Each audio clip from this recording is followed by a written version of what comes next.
pronounce this? That. Who's that?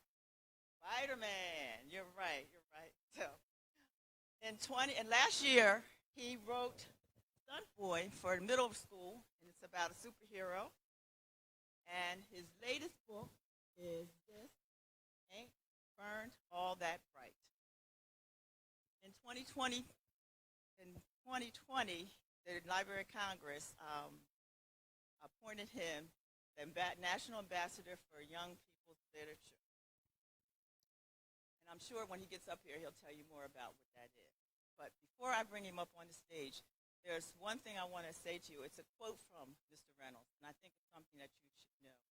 And it goes like this, quote, "The minute that you read one of my books, you and I are friends.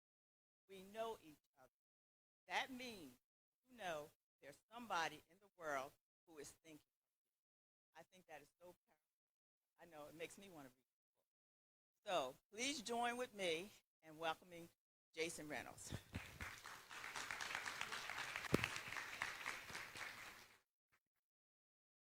Oh, yeah, I'm taking the mic. And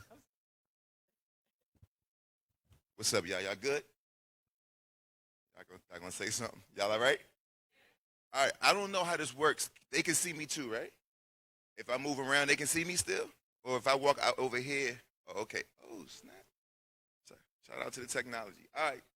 So look, how much time I got? Just want to make sure because we were a little late. How much time I got? All right. So here's what we're gonna do. I'm gonna tell y'all. I'm just gonna tell y'all the story. Tell y'all how it all happened.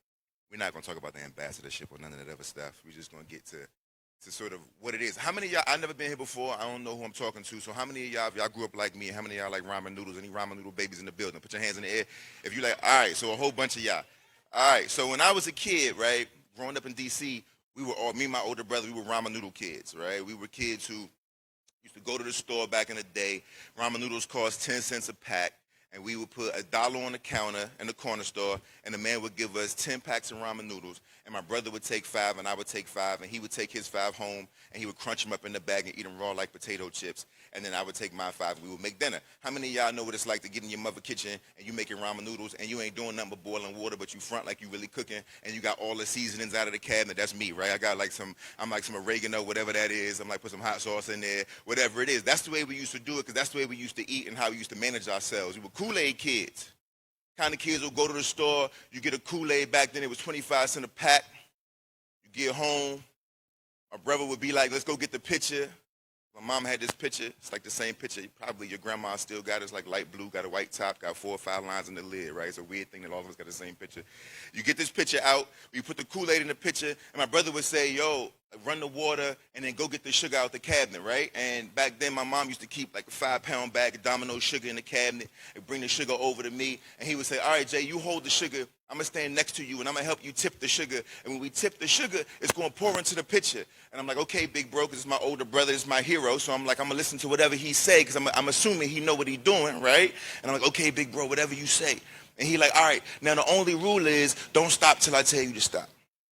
And I'm like, all right, big bro, whatever you say, right? So I'm holding the sugar, and he stands next to me, and he tips the bag, and the sugar starts pouring into the pitcher, right? And it's pouring, and it's pouring, and it's pouring, and it's pouring. And I'm looking in the pitcher like, yo, that's a lot of sugar, right? And I look at my brother, and he look at me, but he don't say nothing. So I'm like, I guess that's the way it's supposed to go.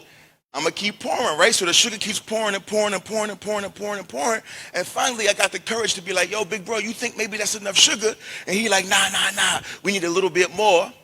And so we would put a whole 5-pound bag of sugar into the pitcher, right? So much sugar that when you stir it up, it sounds like sand scraping the sides of the pitcher, right? Some of y'all are probably like, ew, and some of y'all who know better are probably like, word, that's how you make Kool-Aid, right? Like, that's the recipe for Kool-Aid, right? And then back then, this is a long time ago, back in the 80s, we would take the leftover Kool-Aid, and we would take it outside in the little pouch, little powder left in the pouch. We would give it to all our homegirls in the neighborhood, and they would use it to, like, dye their hair with, right? So all the girls on my block had, like, red hair, blue hair, purple hair, and it was all good until they got caught in the rainstorm, and then it'd be Kool-Aid all over their faces and clothes. We were the kids who grew up, eating welfare peanut butter. It's a different time these days. We don't got to do it the same way. But back in the day, if you had a little less, you need a little more, then the government would provide you with resources, right? It would get you some food, and you would get powdered milk, which was disgusting. You would get government cheese, which was delicious if you were making grilled cheese or macaroni and cheese, right? And then you would get this peanut butter that used to come in a white can. You would open it up, and it had like 2 inches of grease on top of the peanut butter, and you had to get a spoon, and you had to stir it up, and it'd be thick like glue, right? So thick that when you put it on your bread, it would just rip the bread apart, and you could never have a peanut butter and jelly sandwich. You just have to ball it up and eat peanut butter and jelly nuggets for snack.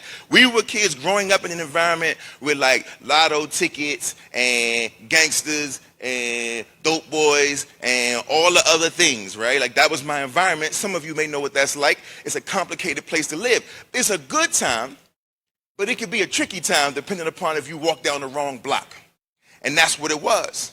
And this is a long time ago, back in the 80s, when like there was drugs were taking over our communities, and not only that, but people were also dying of a new disease. It's funny what we're going through. It's not funny what we're going through right now with the pandemic, because when I was growing up, we were in the midst of an epidemic, and the epidemic is what we now call HIV and AIDS, and I grew up right in the middle of all of it. My next door neighbor is dying of it. The neighbor next to him is dying of it. This is a real thing, right? So imagine what it's like if you're that kid growing up with the Kool-Aid and the peanut butter and the ramen noodles, but you're also growing up with the G's and the hustlers and people who are sick and addicted, and then you get to school every day, and your teacher look at you and say, yo, Jason, I want you to read this book about a man on a boat chasing a whale.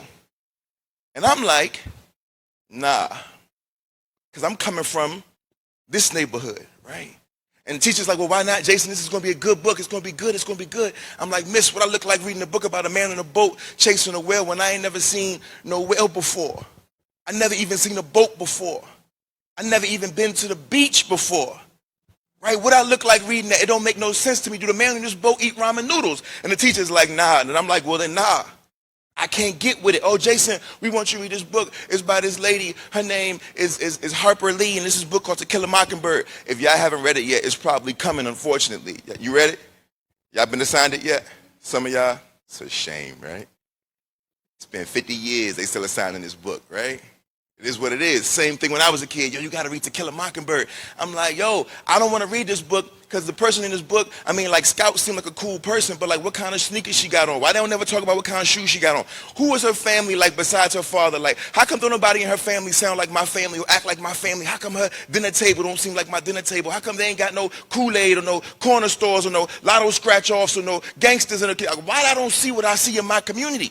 How come I can't find myself in a book? Teachers say, well, Jason, that's not the point. It's not the point. The point is you got to build a relationship with literature, so we want you to read these books. And I'm like, what I look like building a relationship with something that clearly don't want no relationship with me? These books don't even acknowledge my existence. I don't even exist according to the people who write these books. I ain't never seen myself, right? My sister, my older brother, and none of these books you want me to read as a kid. So I'm not going to read nothing, and I don't. I didn't read anything until I was 17. I was out of school, was already in college, right? Got through my whole life not reading, right? I'm not proud of that, but it is what it is. That's the story. So the question is, how is it possible that that kid then grows up to write stories for y'all? And the answer is, I was lucky enough to grow up with rap music. This is a long time, I'm old, so this is a long time ago. Rap music was brand new. It was still a growing thing, right? This is back when they said that the music was only going to be around 5 to 10 years. Y'all were never even supposed to have it. They all said it was a trend, that it was going to go out of style, right? They said the music was too vulgar and too violent. Of course, for me, it was like, man, you think rap music is vulgar, you should come and talk to my mother for like 20 minutes, and then you're going to get like professional vulgarity, right? You think it's violent, you should come to some of our communities and see what's happening, right? For me, that music was real, it was honest, right? They looked like me, they sounded like me, and this is a long time ago, and it was a lot more difficult to see and hear this music, right? Do y'all know that, like, back then when rap music started, you couldn't see a music video unless you had cable, right? Or unless you had sometimes they had basic cable TV that would show music channels, but for the most part, you had to have cable to see it. The internet did not exist. Cell phones did not exist, right? Streaming was not a thing. This is a long time ago where, like, if you wanted to see what a rapper had on and you didn't have cable, you had to go to the grocery store and look at magazines in the grocery store to figure out what they had on and how they were dressing and what they were doing, right? This is a very different time. And so for me, I'm thinking, like, this is all I want to do and all I want to be. Not like, I don't want to rap, I just want to be like them in some way. Now, the only person who got rap music in my household is my older brother. And y'all know how old the siblings are. Any of y'all got an older brother or older sister? So a lot of y'all. So y'all know these are the pettiest people on the face of the earth. You know what I mean? Like, these are like the pettiest human beings, are older brothers and sisters, right? Now, my brother was no different. So he's like, yo, I got all these rap tapes, but you can't touch them. You can't listen, right? And I'm like, bro, why you being like that? It ain't my fault I was born, right? Blame my mother. I just want to, like, get down with what you got going on, right? He's like, nah, you got to go get your own. So I do. Save up my little bread. I go down to the corner store, and I buy my own music tape, my own rap cassette tape. And the first one I bought, because he wouldn't let me have anything, because a lot of it was, you know, back then we just started using explicit lyric. Ask your teachers, they'll tell you about it. So he was like, oh, I got this Queen Latifah tape. You want this Queen Latifah tape? Now I'm like, yo, back then, Queen Latifah was like everybody hero. Queen Latifah was a superstar back then. She was like 19 years old, changing the world. So I say to myself, I love this Queen Latifah tape. This is a great idea. Get my tape. I'm excited because now I got something that my brother can't get from me, right? It's mine. It belongs to me. I get to the crib. I'm happy because I'm like, now I'm listening to my rap tape and my brother can't do nothing about it, right? And then I get there and realize I got no idea how I'm going to listen to the tape, right? How many of y'all know what a Walkman is? All of y'all lying. Don't nobody know what a Walkman is but the old people. Who know what a Walkman? You know what a Walkman is? Who know what a Walkman is well enough to say it out loud if I call on you? I got a $100 bill for you if you get it right. A lot less hands go up. Get a little less confident when you ready? You ready? What's a Walkman? I mean, that could be a lot of things. That could be a boombox.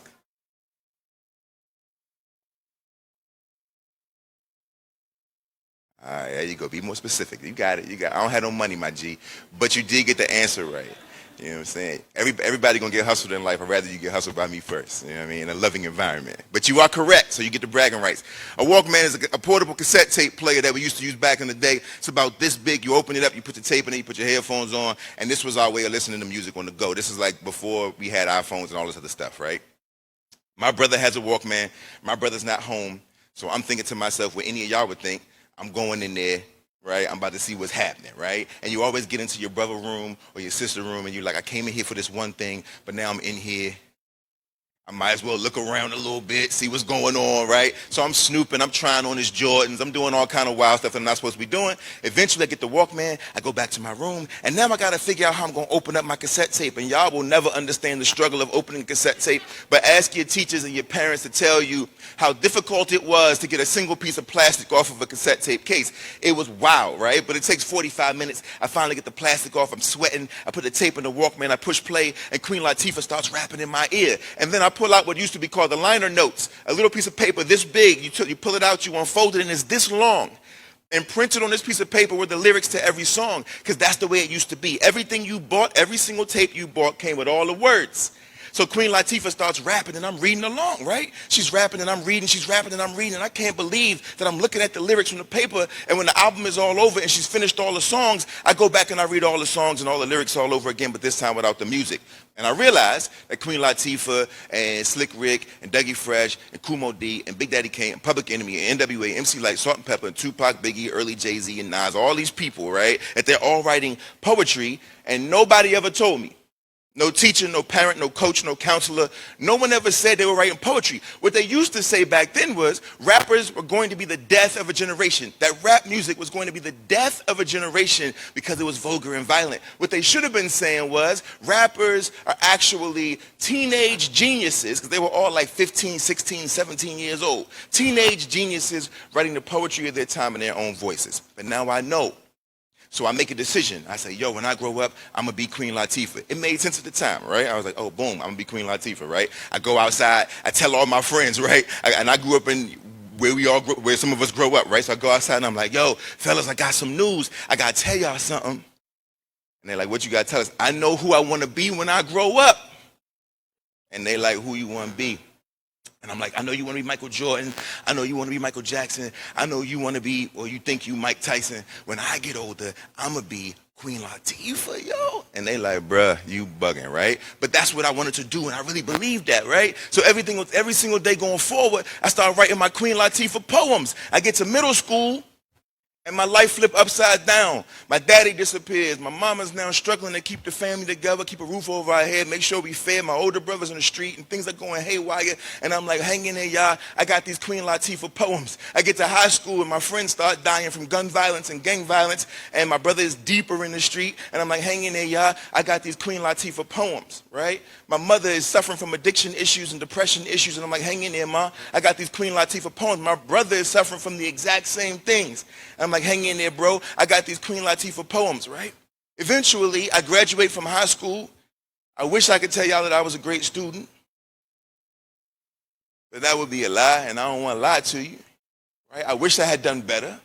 But I did graduate and was even fortunate enough to make it into college. My mother, that was her dream. She just wanted her children to get to college, and none of my other siblings, my older brother didn't do it, so it was on me, right? I'm in college. I'm excited to be there. But the only thing I never took into consideration was that I still hadn't read any books. Now I'm jammed up, right? First course you take in college is like English 101. I ain't prepared, so I fail it, right? Badly.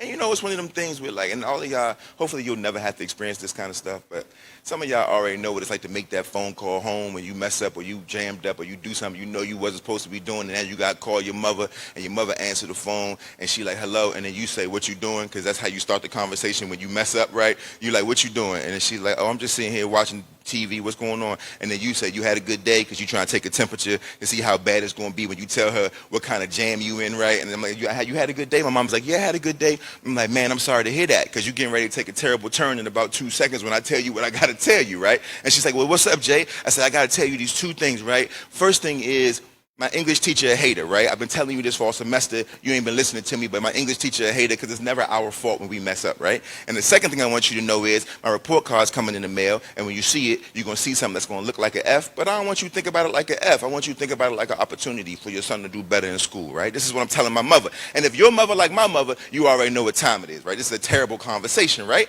I go back to school the next semester. I'm ready to take the class all over again, and I fail the class again because I still haven't read any books, right? I'm completely unprepared. This time I go to the teacher. I say, yo, miss, can I have a word with you? Teacher says, yes. We go outside the room. I'm like, look, my mother say honesty the best policy, so I feel like I should be honest with you. None of you are this disrespectful, thankfully, but this is who I was, right? So I go to the teacher. I say, look, I'm going to tell you the truth. The truth is I don't really like you like that, and you don't like me, and I don't want to take this class a third time, and you don't want me in your class a third time, so I feel like we should come to some kind of compromise. And the teacher says, you know what, Jason, I appreciate that. Let me tell you the truth. The truth is you're absolutely right. I don't like you, and I never want to see you again. Be careful how you talk to your teachers, you know what I mean? I don't never want to see you again. And then she gives me a passing grade. Now, I know the teachers are like, oh, no. But look, here's the thing. I thought that she did me a favor. I thought she had, like, given me the greatest gift of all time by giving me a passing grade. Of course, now I know that she was setting me up. Ain't no shortcuts, ain't no skipping steps, ain't no cutting corners when it comes to your education. It don't exist. As a matter of fact, you should always be a little skeptical of any teacher who try to do you a solid, because usually what you think is a hookup is almost always a setup, because what she knew is that she was pushing me on to the next class, which was like Shakespeare. And I had never read Shakespeare or anything at that point in my life. So now I'm in Shakespeare, I'm struggling, and I end up failing that class too. They threatened to kick me out of college. And I'm telling y'all this so you can see just how one decision, one thing that I did not do in life literally almost derailed everything. Eventually, I get through it all, and I meet this one dude in college. He comes shortly after the Shakespeare class. And this dude said, look, kid, you're going to fail. It was an African-American literature class, and I had my head on the desk. And he said, yo, you're going to fail. And I was like, I know.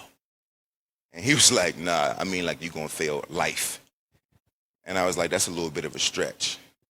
You know what I mean? And he's like, nah. He's like, you think reading is about... No, he said, you got to read books. I said, what I got to read for? He said, because it's good for you. And I said, it's about grades. And I ain't tripping about grades. That's where I'm at this point in my life. And he says, you think reading is about grades? I said, of course I do. Because every single adult in my life has told me, every single year of my life of education has told me that reading is about grades. Reading is what you do to get a good grade. This is what I've been told. And he was like, nah, it's not that at all. I said, well, then what's reading for then if it's not for school? And he said, yo, reading is the only way that you can actually strengthen your mind. Reading is the only way to help you navigate the world around you in a way that makes sense and that's broader and brighter and more clear for you. Reading is the only way you can strengthen your vocabulary. And the more words you have to speak, the less you'll have to use these. Right? If you can express yourself, you can put your hands down, right? Reading is going to be the thing to teach you persistence and discipline and patience. It'll teach you how to listen to yourself. It'll give you imagination. It'll do all these things, right? And of course, I'm like, yo, I hear you talking, but like, whatever. And he's like, do me a favor. I'm going to give you this book. It's called Black Boy by Richard Wright. I want you to read the first 5 pages. If you don't like it, close the book. And I'm like, you know what? I could do that. Of course, I should have known, because I grew up around hustlers. I should have known that he was going to hustle me. Because what he knew was that the second page of the book was this main character, young Richard Wright. He sets the curtains on fire and burns his grandmother's house down on the second page of the book. So I'm like, yo, this is an interesting story. And I read the whole book cover to cover because I realize it's not that I hate reading. It's not that we hate reading. We just hate being bored. And books be mad boring. That's a fact. And so I read the book cover to cover, and now I love it. And then I start reading all the books I was supposed to read when I was your age, To Kill a Mockingbird, and all of them joints. And I was like, all right, they all right, you know what I mean, whatever. And then I graduate from college, and I'm so excited. And I get off the stage from graduation, and I go to my mother, and I tell my mother, who is still sick with cancer, I say, yo, I got to leave D.C. I'm moving to New York City. I'm going to chase my dream. I'm going to become Queen Latifah, right? I'm going to go do my thing, right? And I show up in New York, and 6 months later, and I got a trash bag full of sneakers, no job, no money, no plan. And 6 months later, in the story that's too long to tell y'all right now, I ended up landing a big-time publishing contract that would start to change my life, right? There's a lot more to the story that I want to tell y'all about how I blew all my money on like sneakers and lobster. It's a whole other thing, but we don't have enough time.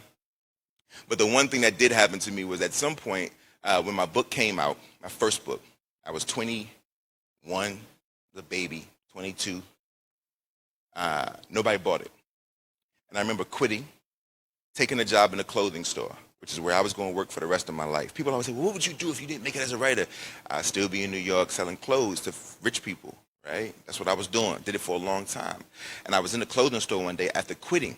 No more writing for me. I give up. Maybe it ain't work out. I made a book. Nobody bought it. You know what I'm saying? The whole hood probably laughing at me like you thought you was going to make it. All this stuff. And a homeboy of mine, one of my OGs, walked in the store that I was working at, and he said, yo, you still write books? I said, nah, I'm quitting, no more books for me. And he said, yo, you should try to write one more book. And I was like, nah, man, my Queen Latifah days are over. They didn't care about what I had to say when I was a kid, and they don't care about what I got to say now. It ain't for me. I knew I was right all along. Reading and writing ain't my thing. This is at like 25, still struggling with it. And he said, yo, write one more book, write one more story, but write it in your own voice. Tell your story. Do it your way. Break all the rules. Say the things that you want to say, the way you want to say it. Put your sauce on it, whatever it is. And so I sat at the cash register at the clothing store with a notebook. I scribbled down a story about my older brother and I growing up in the neighborhood and all the crazy stuff we used to get into. And it became this book called The Boy in the Black Suit. And my life started to change. Then I wrote about what it felt like to lose so many of my friends and family at a young age, to experience so much death so young. And nobody knew what to tell me about it, right? How to help me through it, right? And it became a book called The Boy in the Black Suit. I wrote about my blind grandfather and spending the summers with him, and it became a book called As Brave as You. I wrote about my homeboy Matt Carter, who grew up right down the street, Southeast D.C., and how when he was a 9-year-old, his father tried to shoot him. And he and his mother ran and they hid in the corner store for 2 days, right? That's a book called Ghost, right? That hopefully some of y'all will read. Right, and that whole series. I wrote about what it was like to lose one of my best friends, Randella, 19 years old. What it felt like to be so angry that I knew I could have done what my neighborhood told me I was supposed to do, right? No crying, no snitching, and you always seek revenge. And it became a book called Long Way Down. I wrote about what it is like to be the only superhero in your family. At least that's the way they look at me, right? And not knowing if I deserved that. And it became a book, it became a character that you all now know as Miles Morales, right? As Spider-Man. Right? All of that stuff is based on my life, what I experienced, my upbringing. Right? And once I was able to tell my stories, my whole world opened up. And suddenly everything changed and everybody was rocking with it and all y'all was biting onto it. And hopefully y'all read this stuff and y'all will feel how I felt about writing it. Y'all will feel that way about reading it. But here's the real point when I close out and we're going to get to some questions is at the end of the day, I've done all this stuff. I've lived a really strange and bumpy, rocky life. It's been colorful and adventurous. It's been painful. It's been joyous. It's been all these things, right? And the truth is, the whole time I was trying to be Queen Latifah. And my homeboy was telling me, and my homeboy in the clothing store that day was telling me, yo, bro, you should probably stop trying to be Queen Latifah and try to figure out how to be yourself, and maybe everything will change. And he was right. And so what I really want you to know is that, like, the greatest gift you could give yourself is yourself. You can ask the adults in your life how long it took for them to figure this out, and if they're honest with you, they tell you way longer than it should have.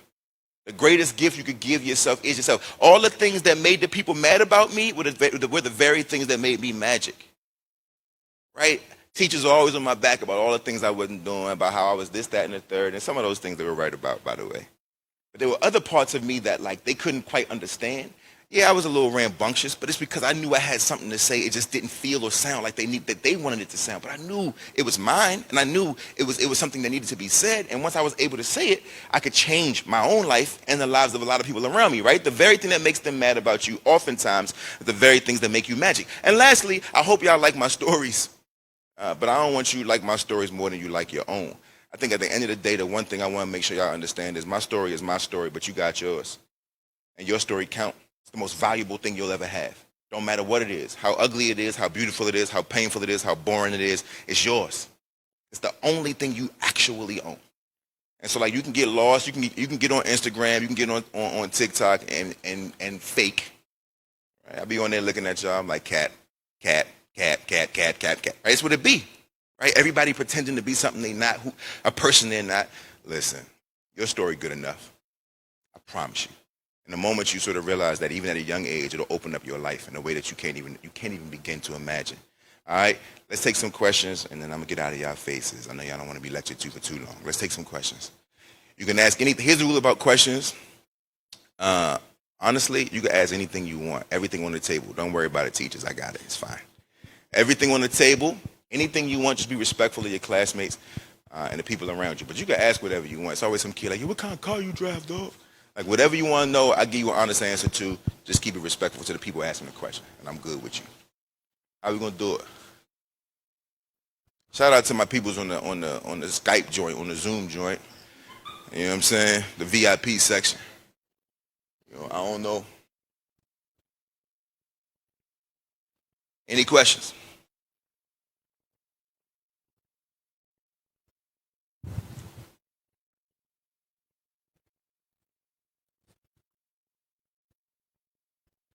I got two questions actually. All right. What was your favorite book that you wrote, and who was like your main inspiration when you were writing your books? So what was my favorite book that I wrote, and who was my main inspiration? My favorite book is a book called The Boy in the Black Suit. I wrote it a long time ago. It's number 2 of 17 books, right? And that's number 2, I think, or 3 or something like that. I love that book. I think because that's the book that was all about I feel like sometimes adults don't really know what to tell young people about pain and grief. Like when I was a kid and I was going through a lot of that stuff and I was losing my family members, it was always an adult who would be like, "Yo, don't worry about it. Things will go back to normal at some point." And it's like, nah, they won't. Right? They won't, right? My normal will become a new normal, but that normal is gone. And nobody knew how to help me process that. You know what I mean? Anybody who's ever lost people, you know what that feeling is. It's like, yo, I ain't no going back to normal. There's a new way that I'm going to have to live my life now that person is no longer in it, right? So that book really gets at that stuff and really digs at young people really be going through real emotions and won't really talk about it enough. And so that book is one of my favorites. And then inspiration, I mean, it's tricky, right? I'm inspired by so much. I'm inspired by my mother, who is a G, you know what I mean? And just raised us to be G's and raised us to sort of be people who had integrity and constitution and who were tough and who were sensitive and who had all, my mom was she just is a solid person. I'm inspired by young people. I think y'all are brilliant. I think y'all are hilarious. And so I spend a lot of my time just sort of lurking around and peeking at and try to be in y'all space a lot just because I think y'all funny. And I think the way that y'all see the world is a little different than we did and than my grandparents did. And so I'm always trying to watch and learn from y'all. But everything inspires me. I live an inspired life. Life is a beautiful thing, even when it ain't. You know what I mean? And can I ask where your older brother is now? Can you ask for where your older brother is now? My older brother? Yeah, my older brother is in Baltimore City. He, his story is an interesting story. That's my guy. We're very close.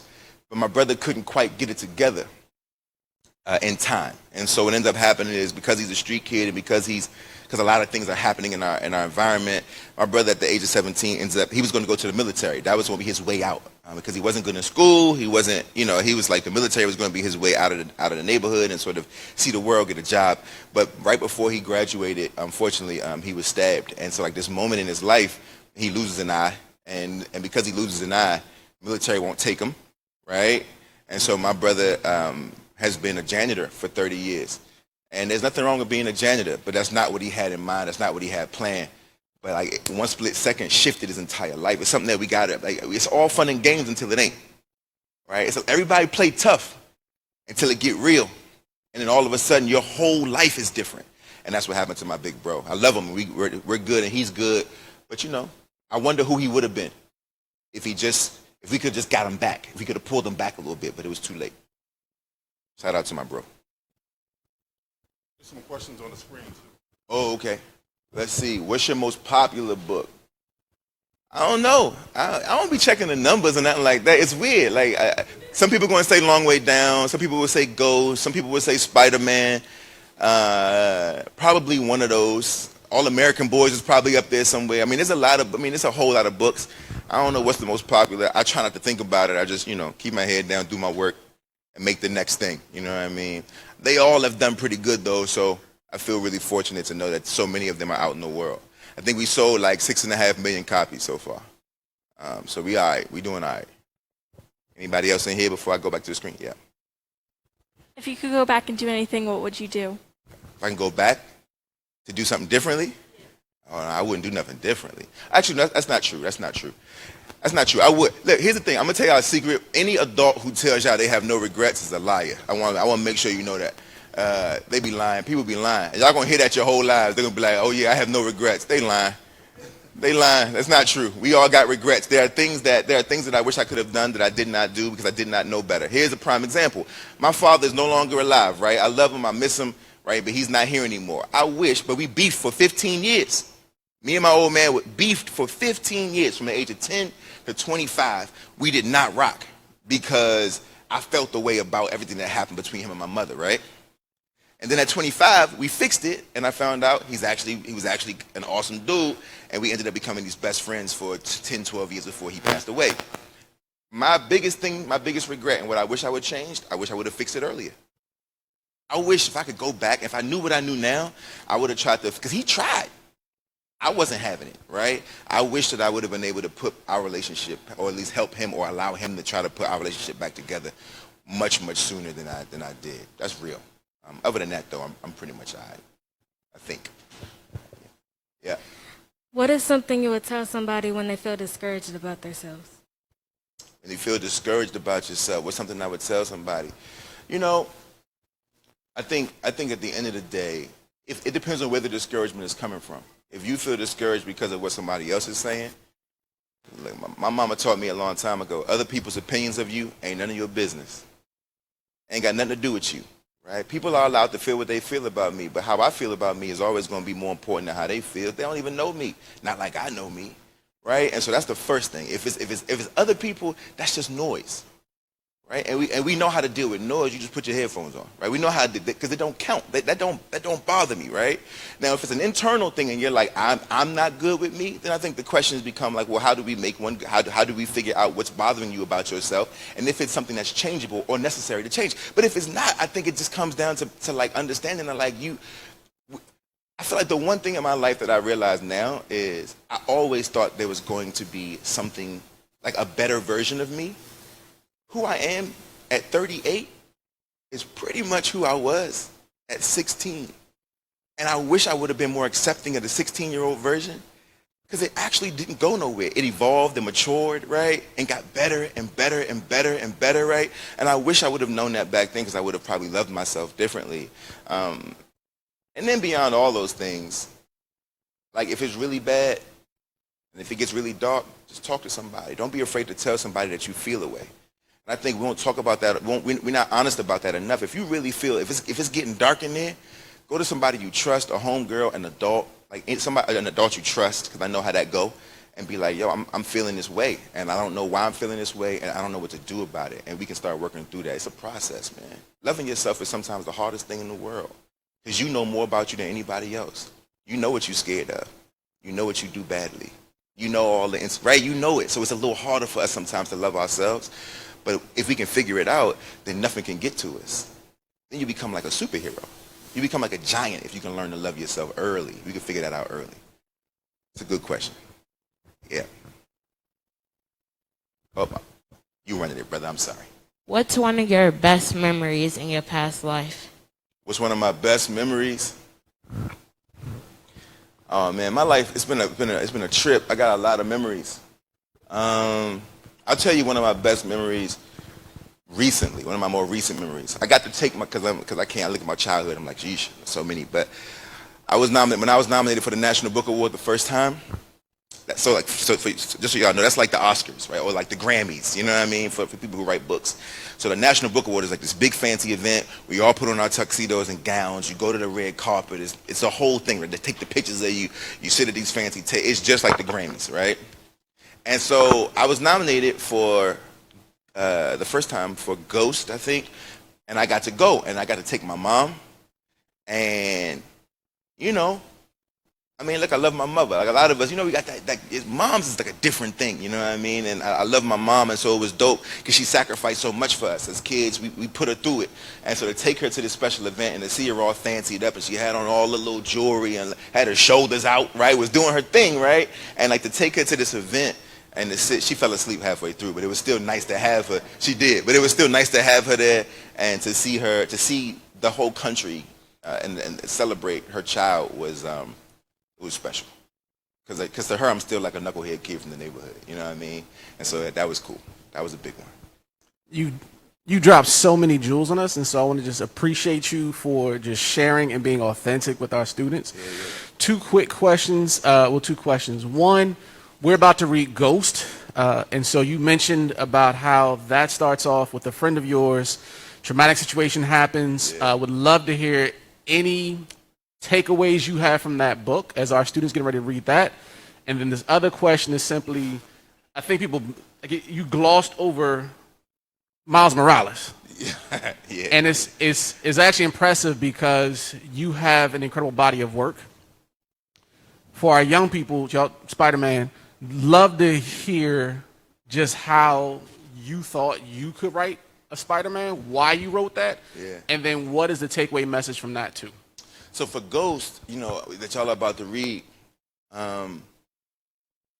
you know, that book, it's the concept is sort of simple. It's this idea that I was trying to figure out.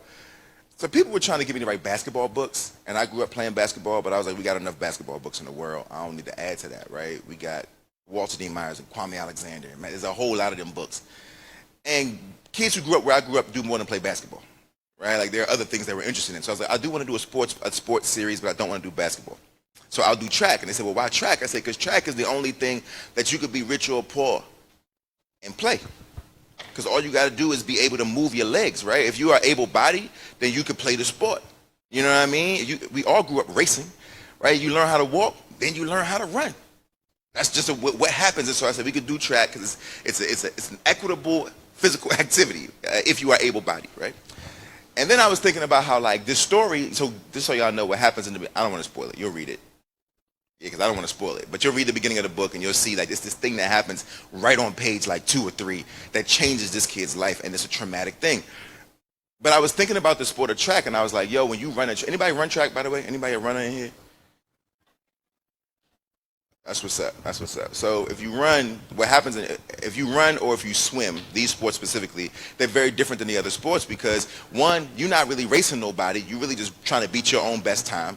2, in order for you to be good at it, you got to be comfortable with feeling like you're going to die, right? Like that's what running is, right? That's why adults don't be running no more. We get older, you're like, yeah, that ain't for me, right? Because your body literally feels like it's going to, like your brain is telling your body to stop running, right? And you're pushing through, and in order to be good at it, you got to be willing to do that. You got to be willing to feel like it's okay for you to suffocate to death, because that's what running feels like. All of you have been out of breath before. It feels terrible, right? And so that's what really running is about. And so this is about a little boy who has grown comfortable with the ideas around like around death and around discomfort and around drowning and suffocation, and you'll see why at the beginning of the book. And so that's where all of that comes from, and he's triumphant, don't worry. I mean, you'll see. You just read the book. Spider-Man, Marvel called me, which is always wild, right? You get a phone call, you answer the phone. There's been a few moments in my life where I've been like, what?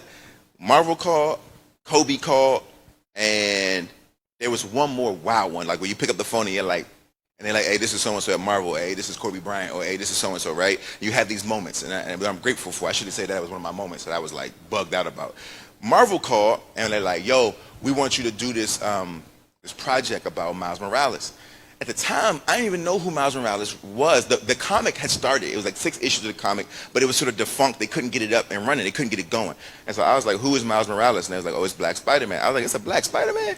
And they're like, yeah. And I'm like, I'm busy. Can't do it, right? I go to Oklahoma. I'm in Tulsa, Oklahoma. I'm in a school. It's like 20 kids at ISS. They like, yo, can you go talk to these boys at ISS and talk to them about like what you got going on? We just don't want to leave them out in the presentation. Go holler at them. And it's 20 little black boys in ISS. So I go in there, and they in there, doing what they do. They in there looking at me like, what you finna tell us, right? And we talking, and we end up having this really great conversation. And they're like, yo, what you working on? And I'm like, oh, I don't know, but Marvel just called me, and they want me to do the Spider-Man thing. I'm like, it's Miles Morales. They like, who's Miles Morales? I'm like, oh, apparently it's Black Spider-Man. They're like, yo, it's a Black Spider-Man? I'm like, apparently so. They're like, he grew up in the hood? I'm like, I don't know. They're like, he gonna wear Jordans? I don't know. They're like, yo, if you write it, you could like do all of this, right? And I was like, I guess. They're like, yo, you should do it. And in this moment, I'm like, maybe so. So I call Marvel back. I'm like, yo, I'll take the gig. But if you want me to do it, I got to be able to do whatever I want. And this was the way it worked. And so they're like, all right. Now, this is a big no-no, by the way, for Marvel, because they control everything. They're very particular about what you do. So I'm like, hey, I'm not taking it unless I can do what I want to do, which is a lesson, by the way, on greatness. If you're great, you can do what you want to do, right? If you're great, it's like, hey, find somebody else. If you're great, you can do what you want to do. So I'm like, yo, this is what I want to do. They say, okay, well, what's the plan? I say, here's the thing. If you want me to write Spider-Man, he really has to feel like the textures of his life, the culture of his life. You really got to be able to see that. I don't want to pretend like he not half black, half Puerto Rican. I want his mama to be very Puerto Rican. I want him to eat food that reminds us of the culture. I want him from Brooklyn. He needs to feel and sound like he's from Brooklyn. Like all of this stuff. I'm like, and I want him to deal with some of the things that a lot of us deal with. I was like, oh, like what? I'm like, look, it's different when you got a kid with a mask on and he becomes invisible. But what's tricky about this particular Spider-Man is that when he takes the mask off, he's still invisible. How does that play into the role, right? It's cool to be like, oh, he got Spidey sense, right? And he know when a bad thing is going to happen. All of y'all in here got Spidey sense. If you grow up in a certain place and you got a certain kind of family background, you was given that game to know when the bad thing is going to happen, right? You could walk in the room and be like, hey, it feel kind of funny in here. We should probably go, right? Like, I grew up with that. I know what Spidey sense is. Or what is it like to be a superhero in a neighborhood where everybody looking at you like nobody's supposed to be superheroes? How do you deal with it? And so my Spider-Man sort of got into all of that. And they said, cool, man, sounds great. And then I was like, and also I want to write about school to prison pipeline. And I thought they were going to be like, nah. And they were like, sounds great. And that's how it happened. And we rocked and rolled. Then they made the movie. And I had nothing to do with that. I wish I did. But they used the book to make the movie and went on and on and on. So it's cool. I'm supposed to be doing another one. We'll see if I do it. Thinking about it.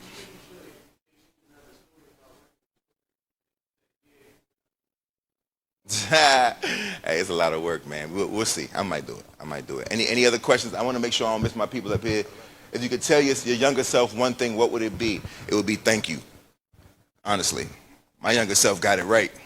My younger self was a knucklehead who probably would have been sitting here antsy just like y'all. But at the end of the day, I think when I look back on myself, I think that like the way I felt, like my moxie, my energy, the sort of ability to sort of rock and roll and be like, I could do what I want to do. Y'all don't know nothing. The same way y'all be when it comes to adults, like, man, y'all don't even know. I know, right? That feeling, it drives us all wild. Like, it makes us so angry. And also, some of it, you got to hold on to. Some of that you're going to need in the world, right? Y'all ain't always right, but y'all ain't always wrong. And that's real. And adults don't ever tell y'all that, but it's true. Y'all ain't always right. For real, y'all ain't always right. I know y'all think y'all are. Y'all don't be right. But y'all really not always wrong. And sometimes the thing that y'all are actually right about, you'll even be more right about in like 10 years if you could just hold on to some of that. You know what I mean? And so I would say thank you. You say I got 5 minutes? 3 minutes. Yep. Oh, hold on. How would you deal with the roadblocks that you dealt with in your life? How did I deal with the roadblocks? Man, you know what? It's a good question. I'll tell you the truth. It wasn't easy, and there were moments where I wanted to call it quits, and moments that I just couldn't. You know, life get hard sometimes. You know what I mean? The one thing I will tell you though is there are two things that are very important in your life that I don't know if we give enough, that we put enough emphasis on. Number one, friendship. Yo, we should talk more about friendship and the power of friendship. You gotta find you a homie. If you got one, you only need one good one. Just a solid friend. Somebody that you can really lean on. Somebody who really gonna hold you and hold you down. Somebody who not gonna juke you when you turn around or lie on you, or you know what I mean? Like a real friend that you can say like, yo, I'm scared. Yo, I'm dealing with some internal stuff that I don't feel good about myself. A real friend.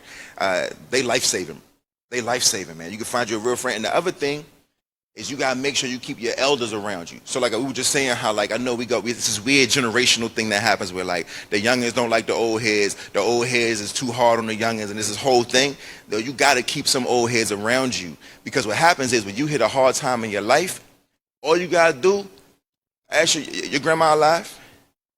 Go to your grandma, ask your grandma to tell you some stories about her hard times, and you'll realize that your hard times, they hard to you, but they're not nearly as hard as they could have been. 40 years ago, 50 years ago, 70 years ago, 80. I think about my mom all the time. I'm like, yeah, Mom. I go to my mom's house. I'm like, Mom, I'm so sorry. I'm so sad. I'm so tired. And you know what she says? Son, I couldn't even ride the bus just because of the color of my skin. You get to do everything you want to do in life. Chase your dreams, write your books. I couldn't even go into a restaurant. I couldn't even get an education. It took my mom 13 years to get an education in college, her college education, 13 years, because she couldn't go to school like we go to school now, right? And so like when you hear those stories, you realize, all right, one, it ain't so bad, right? It's bad, but it ain't so bad. And two, I'm built for this. I come from a family that has seen way worse than what I've seen, which means that I can make it just like they made it. You know what I mean? You got to keep your old heads around you. I know it's rough when they be in your ear, like, do this, do that, do this, do that. You ain't doing it right. I get it, right? But every now and then, you got to lean on them and ask them old heads to tell y'all some stories. Like, ask them to tell y'all some stories, and you'll realize, like, y'all all right.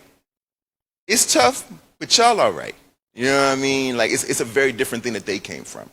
And if you are a first-generation kid, by the way, ask your grandma to tell you what it was like. Ask your grandma to tell you some that's real. How hard it was to learn English. Like all of this stuff is real stuff that we should be asking our elders about, so that we can remind ourselves that like we still got a little left in us. You ain't all out yet, right? It ain't beat you yet. You know what I mean? And you built for it. So that's what I would suggest to you: a friend and some OGs. All right, I gotta go. We gotta wrap it. I wish I could hang out more, but you know I gotta go home and go to sleep. You know what I'm saying? Y'all probably got school or something. But at the end of the day, it's been good, man. I hope you had a good time. Read the books. Love each other. I'll holler at you. I can't see y'all on the Zoom. Can we give Jason Reynolds a hand again, please? Thank you for coming. I want to thank everyone for coming, all the ones on Zoom too. I'm not sure. We're going to talk to your principal. He'll tell you what you need to do next, correct? Okay. All right. Everybody sit tight for a minute. We want to start moving you guys out. Check on buses too. I'm good. Okay. Thank you.